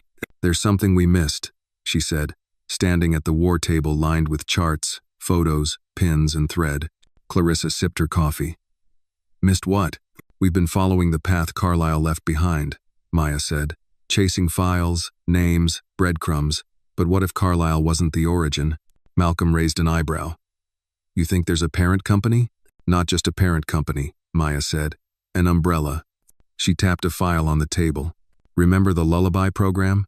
Denise said she found documents that referred to something called Fortress. Clarissa frowned. "We assumed that was internal Carlisle code." "No," Maya said. "I think it's bigger. I think Fortress is the actual brain behind all this. Carlisle was just one of its arms." Malcolm stared at her. "If that's true, we've only been fighting the messengers." Clarissa pulled out her tablet and began typing. Give me a minute. Let me cross-reference. The room went quiet. 5 minutes, then 10. Finally, Clarissa looked up, face pale. She's right. Fortress Holdings is real. Private entity. No public record on leadership. Shell addresses in 3 countries. Over a dozen known subsidiaries. Maya felt her heart sink. They've buried themselves under paper. Worse, Malcolm said, scanning the documents Clarissa projected on the wall. They've buried others under their weight. Law firms, political action committees, data analytics companies. They own systems, not just stories. Maya exhaled. And they've been doing this for decades. Clarissa clicked through the files. They're ghosts. But if we can prove they controlled the lullaby protocol, we can name them in the federal suit. Make them bleed publicly. How? Maya asked. We don't have a direct witness. Malcolm hesitated. Maybe we do. He opened a drawer and pulled out an old external drive. You remember Greywall, 773? Maya nodded slowly. Malcolm plugged it in and opened a folder labeled GW Dormant. I haven't touched this yet because it didn't connect to Carlisle directly. But look. He pulled up an encrypted memo, flagged Eyes Only, FH Strategy 9, the sender's email domain, fortressholdings.net. The contents made Maya's blood run cold. It detailed the development of long-term suppression programs targeting vulnerable employees across multiple industries: hospitality, education, healthcare, and testing various containment tactics, ranging from social media smears to criminal setups. One line stood out. Any non-compliant node should be contained, isolated, or neutralized. See M. Williams for pilot outcome. Clarissa whispered, they used you as a test case. Maya sat down, hard. It wasn't just revenge. It had been a plan. The decision was made quickly. They would go public with Fortress. But this time, they wouldn't just do a podcast or a press conference. This time, they needed scale. Impact. They needed to reach everyone. Broadcast special, Malcolm suggested. We rent time on a national network, partner with advocacy groups, make it a full expose. I can get ProPublica interested, Clarissa added. Maybe even 60 minutes. Maya nodded.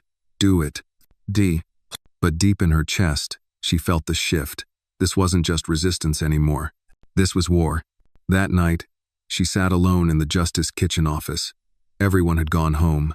The windows rattled slightly in the autumn wind. Outside, the streets of Chicago glowed orange under the haze of streetlights. She lit the 20th candle, watched it dance. Then she pulled out her brother's old notebook. It was tattered, pages bent, a remnant of his teenage dreams, drawings of sneakers he wanted to design, quotes from books he barely read, and a list titled, Things I'll Build When I Grow Up. Number 3, a place where nobody gets fired for doing the right thing. She traced her finger over the line, then picked up her own pen. She added, In progress. The next day, Maya stood in front of a live camera crew. Behind her, Clarissa, Malcolm, and a panel of whistleblowers from across the country. Teachers, nurses, drivers, line cooks. All of them survivors. She looked into the lens and began, You've heard the stories, you've seen the hearings, but today, I'm here to tell you what they didn't want you to know. She revealed Fortress. The real architects. The timeline. The pattern. The evidence. The pattern. As she spoke, the network streamed her face into millions of homes, and across the country, people watched. In diners, in break rooms, in hospital waiting areas, some with disbelief, some with rage, all with recognition. Maya ended with one sentence. They tried to bury us in silence, but we turned it into a megaphone. Within 24 hours, Fortress Holdings issued a denial. Within 48, 3 senators demanded an investigation. And within 72, an anonymous source from inside Fortress contacted Clarissa's office. They wanted to talk. The roots were rising, and the fire was spreading. The message came encrypted, buried in a string of meaningless code, and routed through 7 countries. Clarissa found it waiting in a secure inbox used only for extreme tips, unlisted, firewalled, practically invisible. But the subject line was simple. I was there. No name, no phone number, just an offer. Meet in Detroit. Anonymous location. One night only. The sender claimed to have worked for Fortress Holdings at the executive level high enough to know where the bodies were buried and who did the digging. Clarissa forwarded it to Maya and Malcolm immediately. This could be it, she said over speakerphone. Or a trap. Maya read the message 3 times. I'll go. No, Malcolm said. We go. They arrived in Detroit under rain so cold it felt like glass. Malcolm drove. Clarissa handled security. Maya sat in the back seat, quiet, running over questions in her head. What do you ask a ghost? What do you want from someone who might have signed the paper that nearly ended your life? The meeting place was a closed-down union hall near the waterfront. The electricity had long been cut, the parking lot cracked and full of weeds. It was perfect for someone who didn't want to be found. Inside, the room was lit only by a battery-powered lantern sitting on a plastic folding table. Next to it, a man in his 60s, pale, thin, dressed in a dark wool coat and black gloves. He stood when they entered. Call me Alan, he said. That's not my name, but it'll do. Clarissa nodded. You reached out. Let's hear it. Alan didn't sit. He stared at Maya. I watched what they did to you, he said. You weren't the first, but you were the first to survive it and speak. Maya crossed her arms. Tell me everything. Alan opened a manila folder and slid it across the table. Fortress Holdings isn't a company. Not in the traditional sense. It's a vessel. Built to outlive lawsuits, governments, even owners. It's run by a rotating shell board. No names, just designations. He tapped the folder. These are meeting minutes. Internal strategy documents. They show how Fortress infiltrated HR departments, legal teams, even third-party arbitrators, all to suppress dissent. Clarissa scanned the pages, her breath catching. This is systemic. Alan nodded. And international. They've tested suppression programs in 8 countries. What Carlyle did to you, Maya, was phase 2. Malcolm leaned in. How do we know you're not leading us into another trap? Alan reached into his coat and pulled out a flash drive. Because this is the data dump that can end them. Employee rosters, internal memos, payment trails, all of it. Names you've never seen, and names you have. He slid it across the table. Why now? Maya asked. Alan's voice softened. Because I'm dying. Lung cancer. And because once, a long time ago, I lost a daughter, and I watched a system erase her pain with a handshake and a PR statement. I've lived in silence long enough. Maya picked up the drive. We'll verify this. Alan nodded. You should. He turned to leave, then stopped. One more thing, he said. There's someone still active inside Fortress. A woman. Code name. Juniper. She's trying to dismantle it from the inside. If you find her, she'll finish what I started. Then he was gone. The next 72 hours were a storm. Clarissa assembled a legal review team. Malcolm broke down the flash drive and verified metadata. Everything Alan said, every word checked out. It was explosive and dangerous. There are names in here connected to law firms, state senators, media outlets, Clarissa said, voice low. If we publish this without protection, they'll come after us. Maya shook her head. We go public, but not alone. We bring in partners, trusted reporters, whistleblower networks, human rights orgs. We build a wall of light, something too wide to silence. They built a plan, a synchronized release across 15 platforms. Live interviews, emergency hearings, documentaries, anonymous testimony. They would call it the Fortress Files. Malcolm worked overnight on the encryption. We stagger it, he said. Every 12 hours, new files. If they try to shut one source down, 5 more open. Well, Maya crafted the message. To the people who have been erased, doubted, silenced, this is your voice, resurrected. The Fortress Files launched on a crisp Sunday morning. Within minutes, social media exploded. Hashtags trended globally. The documents were damning evidence of targeted suppression, sabotage, and even foreign interference in labor laws. A clip of Maya reading a victim's letter aired during prime time. I was fired for reporting abuse, then followed, then offered money to stay silent. I didn't take it. I took truth instead. Over 4 million people viewed it within 24 hours. By Monday morning, Fortress Holdings released a single sentence through a PR firm. These allegations are unsubstantiated and misleading. But no one believed them. 3 days later, Maya received a package with no return address. Inside was a single slip of paper. "She's real, Jay." Attached, a phone number. Maya showed it to Clarissa. "It's Juniper." They called the number using a secure line. A woman's voice answered. "You're being watched," she said calmly. "But I can help." "Why?" Maya asked. "Because I helped design the program, and I couldn't live with it anymore." Juniper confirmed everything Alan had said and more. She had access to the backup servers, the blacklists, the original program architects. "I'll give you what you need," she said. "But when this ends, I disappear." Maya agreed. "Whatever you need." Before the line disconnected, Juniper said one last thing. "They're planning a distraction, a smear campaign, a leak. They want to make you the target again. Be ready." That night, Maya stood at her window, looking out over the city. The streets were alive with noise, horns, sirens, voices. But beneath it all, something deeper stirred. A reckoning. They were closer than ever to dismantling the machine. But they weren't safe yet.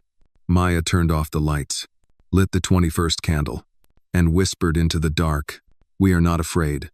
The smear campaign hit at dawn. A major news outlet, long suspected of backroom deals with Fortress, aired an exclusive exposé titled, "The Truth About Maya Williams, the Woman Behind the Chaos." It painted her as a manipulator, a fame-seeker with a criminal past, even hinting at falsified evidence in the Justice Kitchen case. They pulled grainy surveillance footage of Maya being slapped by the billionaire during the hospital incident, twisting it to imply she had provoked him. They aired doctored emails, spliced recordings, anonymous sources claiming she had planned everything for attention. By 9 a.m., her inbox was flooded with hate mail. Social media turned volatile, half the comments calling her a hero, the other half a liar. Troll farms amplified the chaos. Number "Expose Maya" began trending by noon. Maya sat in the Justice Kitchen office, the screen glowing in her face. She didn't flinch, but the silence around her was thick. Clarissa slammed her laptop shut. "They planned this," Juniper warned us. Malcolm paced behind them, fists clenched. "They're trying to bury the message by burying the messenger." Maya finally spoke. Let them come for me. Just make sure they hit a wall when they do." Clarissa looked at her. "We fight back. But smart." The team kicked into action. They contacted every journalist they trusted, released a point-by-point breakdown, refuting the claims. Maya recorded a direct message on camera that afternoon, calm, steady, resolute. "I knew this would happen," she said. "When you speak the truth, the powerful will try to rewrite your story. But they don't get to decide who I am. You do. Because you've seen what I've lived. You've read the files, you've heard the witnesses, and deep down, you know this is bigger than me." She didn't cry. She didn't beg. She didn't apologize. She stood, and that image, her standing in front of the Justice Kitchen banner, face marked with the weight of the fight, went viral. Not from bots, but from real people. Teachers, veterans, factory workers, mothers. The pendulum began to swing back. Meanwhile, Juniper made her move. She sent over a secured folder titled Nightingale. Inside were original Fortress memos detailing the smear campaign before it launched. The timestamps alone proved that the attack was orchestrated days in advance before the false claims aired. One memo outlined the full strategy: discredit Maya, silence Denise, push internal dissent within Justice Kitchen, then buy out remaining media narratives. "They had a playbook," Malcolm muttered, "and now we have proof." Clarissa forwarded the files to federal investigators. Maya insisted they also release them to the public. If they're going to use darkness, we're going to fight with light. But darkness had one more move to play. That night, someone firebombed the Justice Kitchen's South Side headquarters. No one was inside, but the damage was near total. Files destroyed, equipment ruined, murals melted from the heat. The light shelf those candles Maya had lit, one by one, was gone. When she arrived at the scene, the smoke was still rising. The firefighters had finished. The police were taking photos. Reporters hovered behind yellow tape. Maya stood in the parking lot, ashes in her hair, mouth dry from the fumes. Clarissa joined her, face stricken. It's arson, no doubt. Accelerants used. Targeted. Maya didn't speak for a long time. Then finally, they think fire can stop a story. She turned, eyes burning. They forgot I survived fire once before. Within 24 hours, donations poured in from across the country. Grassroots organizers offered spaces. A retired teacher in Cincinnati offered her barn as a new hub.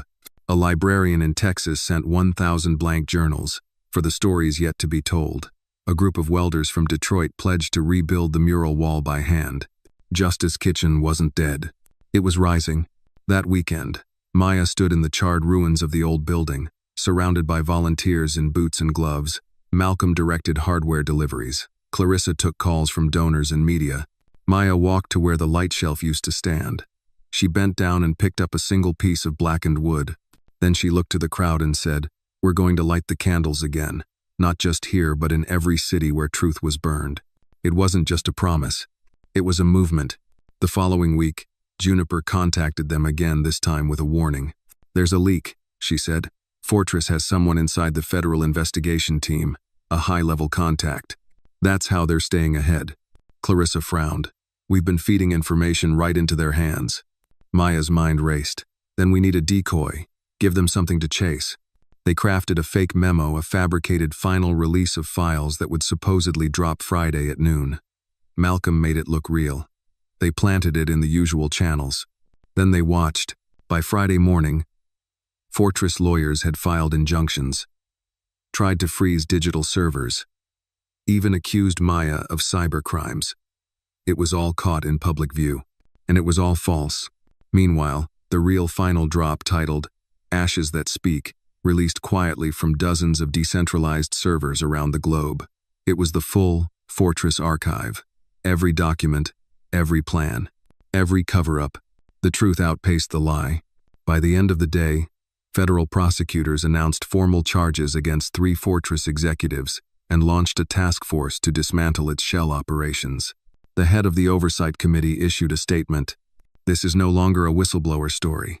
This is a war for truth, and the American people deserve to win." That night, Maya stood in a borrowed warehouse, Justice Kitchen's new temporary home. The walls were bare, but the energy was alive. People of every background, every age, gathered around folding tables, phones, laptops, stories. It was loud, messy, beautiful. Clarissa handed Maya a new candle. 22, she said softly. Maya lit it. Then she turned to the crowd. "We've been burned," she said. "But from these ashes, we build a kitchen strong enough to feed justice to every soul who's ever been denied it." Applause erupted. And Maya knew. They hadn't just survived. They had changed the fire. The White House invitation came wrapped in silence. No press, no public announcement. Just a discreet call from the Office of Public Engagement, requesting Maya Williams' presence at a closed-door roundtable with key policymakers, civil rights leaders, and Department of Justice officials. Clarissa read the message out loud as Maya sat beside her in the makeshift office of Justice Kitchen's new location, a former neighborhood dance studio in Bronzeville now filled with folding chairs, donated printers, and the smell of fresh paint. "You're being invited as a civic leader," Clarissa said, "not just a survivor." Maya stared at the screen for a long moment. "They're trying to bring me in." "You earned it." "No," Maya said, "we earned it. Every single person who told the truth when it cost them everything." Malcolm walked in with his usual coffee in hand. "The question is, do you sit at the table they built, or build your own?" Maya looked up at him. "Maybe it's time we bring our own chair." Washington was gray with the hush of early spring. The air smelled like change, but also memory layers of struggle, protest, and quiet deals behind closed doors. Maya walked into the West Wing, flanked by Clarissa and Malcolm, her steps steady, her back straight. Inside the Roosevelt room, the faces were familiar. Lawmakers who had championed her, bureaucrats who had ignored her, journalists who had doubted her. And yet none of that mattered now, because she wasn't here to perform. She was here to demand. The roundtable began with prepared remarks, standard acknowledgments of the Fortress files, commendations for Maya's courage, cautious words about next steps. But when Maya's turn came, she stood up instead of sitting. "I appreciate the seat," she said calmly, "but let me be clear. Justice doesn't come from tables like this. It comes from the people whose names aren't on these placards." She opened a folder and placed it on the table. "These are stories from our community, ones you haven't read, because they weren't loud enough, or rich enough, or white enough to matter." Silence. Then, slowly, heads bowed over the pages. Clarissa leaned back, a small smile on her face. Maya had brought the fire with her. That night, as the city slept, Maya sat on the steps of the Lincoln Memorial, Malcolm beside her, Clarissa pacing nearby, phone glued to her ear, always working. "It's surreal," Malcolm said. "6 months ago, we were digging through trash for evidence. Now you're in rooms with senators." Maya hugged her knees. "Yeah, and yet my brother's name still doesn't have a plaque, still doesn't have a street." Malcolm was quiet for a long time. Then, "Maybe it's not about plaques. Maybe it's about making sure no other brother needs one." Maya nodded, her throat tight. She thought of the candles, the mural, the letters from janitors, single mothers, kids in detention centers. They were bigger than the fire now. Back in Chicago, the Justice Kitchen had transformed again. Volunteers had converted the space into a 24-hour hotline for workers facing retaliation. College students ran digital security workshops. A group of retired nurses formed a wellness team to help trauma survivors. Even a few former Fortress employees, anonymously or in person, began to show up offering names, documents, testimony. It was no longer just a movement. It was infrastructure. One morning, Maya arrived to find a note taped to the door in a child's handwriting. "Thank you for helping my mom. I want to be brave like you." It was signed, Deshawn, age 9. Maya folded it carefully and put it in her wallet. Some things were heavier than truth, but some things were worth carrying forever. Then the summons came. The Department of Justice had formally requested Maya's presence at the public tribunal for Fortress Holdings. The final hearings, live coverage, international reach. Clarissa read the letter aloud. "They want you to speak first." Maya closed her eyes. "I need to say it right." "Say it real," Malcolm said. "That's always been enough." The tribunal was held in a federal courthouse surrounded by media, protesters, and high-security checkpoints. Inside, the courtroom was cathedral-like wooden benches, marble pillars, rows of cameras lining the back wall. Maya stepped up to the podium, the world watching. She looked out across the sea of faces and began, "My name is Maya Williams. I am not a lawyer or a politician. I'm a worker, a daughter, a black woman who was once accused, beaten, and left for dead because I dared to protect a child that wasn't mine." She paused, but the truth survived. She told the story of injustice, of Fortress, of the girl in the ER, the lie that nearly destroyed her, the friends who stood by her when no one else did. She told them about Alan, the whistleblower who died so truth could live. About Denise, whose voice had cracked but never broke. About the volunteers who gave their last dollars to keep Justice Kitchen open. "They built systems to erase us," she said, "but we became louder than erasure." Tears slipped down faces in the audience. A juror wiped her eyes. Maya ended with a single sentence. "You cannot punish pain out of people, but you can stop building machines that cause it." The room rose to its feet, and justice didn't whisper this time, it roared. Later, after the gavel dropped and the charges were read, Maya stepped outside into the spring air. Clarissa and Malcolm joined her, both quiet, their faces reflecting the magnitude of what had just happened. "You did it," Clarissa said. "No," Maya replied. "We did it, and now we do it again, and again, until silence is no longer safer than truth." From the edge of the crowd, a reporter called out, "Maya, what now? What's next for Justice Kitchen?" She turned, her voice clear. "We're not just a kitchen anymore," she said. "We're the fire they couldn't put out." And as the crowd erupted around her, Maya lit one last candle in her hand, small, flickering, defiant. A symbol, a promise, a beginning. Months passed. The tribunal's verdict echoed across the country. Fortress Holdings was officially dismantled, its shell companies frozen, its executives sentenced, and its tactics exposed in full to the public. The name Fortress became synonymous not with power, but with reckoning. But Maya didn't stop. She couldn't, because the fire hadn't ended in a courtroom. It had simply changed direction into something constructive, something enduring. The Justice Kitchen headquarters was rebuilt in a repurposed public library. Its shelves, once filled with forgotten novels, now brimmed with case files, community projects, and rows of flickering candles. A mural of Maya's brother, painted by a group of young artists from the South Side, stretched across the lobby wall. He was smiling, alive in color, hand outstretched as if reaching into the future. Maya stood before the mural one evening, alone. The building buzzed behind her, people organizing, healing, building. She closed her eyes, remembering that first moment in the ER, the billionaire's child in her arms, the chaos, the blood, the fear, and she remembered how the world nearly erased her. She touched her brother's hand on the wall and whispered, "They didn't win." One of the biggest victories came not in a courtroom, but in legislation. Dubbed the Maya Williams Act, the bill passed through Congress with bipartisan support. It protected whistleblowers from retaliation across all industries, created an independent federal board to investigate corporate abuse, and required transparency in workplace termination cases involving racial bias. When the bill was signed into law, Maya declined to attend the ceremony in D.C. Instead, she spent the day hosting a potluck at Justice Kitchen. People brought chili, cornbread, sweet tea, and stories, so many stories. A retired sanitation worker stood up and said, "I never thought anyone would care about what happened to me. But you did. And now, maybe the world will too." That night, Maya wrote in her journal, "We don't build justice with laws alone. We build it with listening, with holding space, with choosing to believe someone when their voice shakes but speaks anyway." A few months later, Maya returned to the hospital where it all began.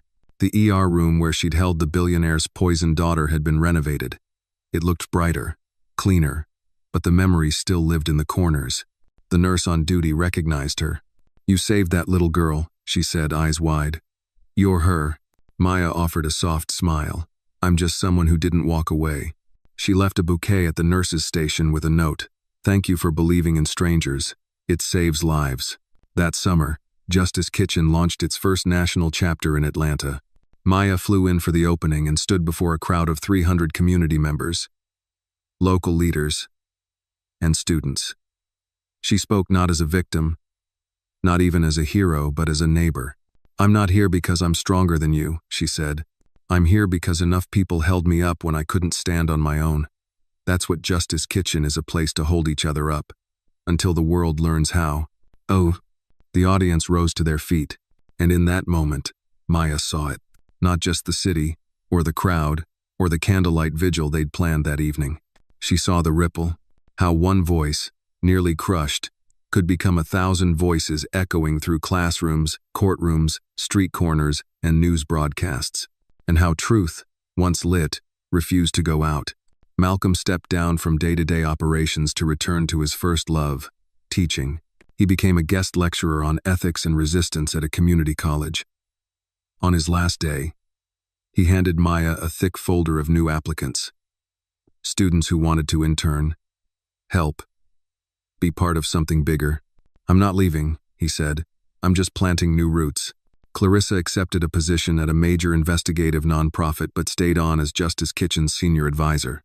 Her office was always open, her desk was always cluttered, and her loyalty never wavered. As for Maya, she never took a formal title. She refused to be boxed in by bureaucracy.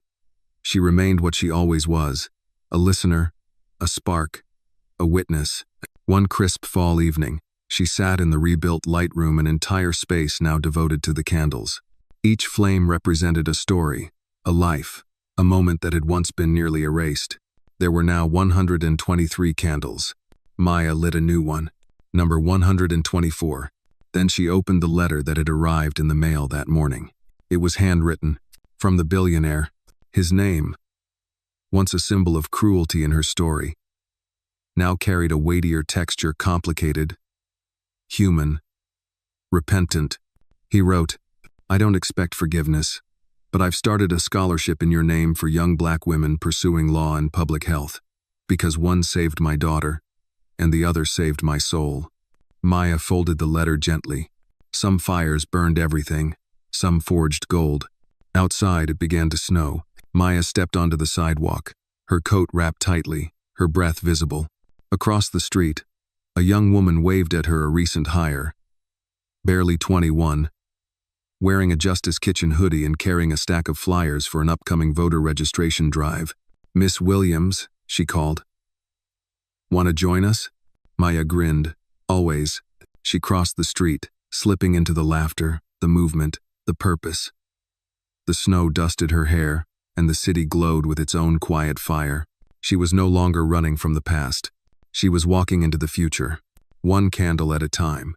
At its heart, this story is not just about injustice, it's about the unbreakable power of truth and the quiet, relentless courage of those who carry it. Maya Williams was never meant to be a hero. She was a worker, a woman of color, a name almost buried under lies.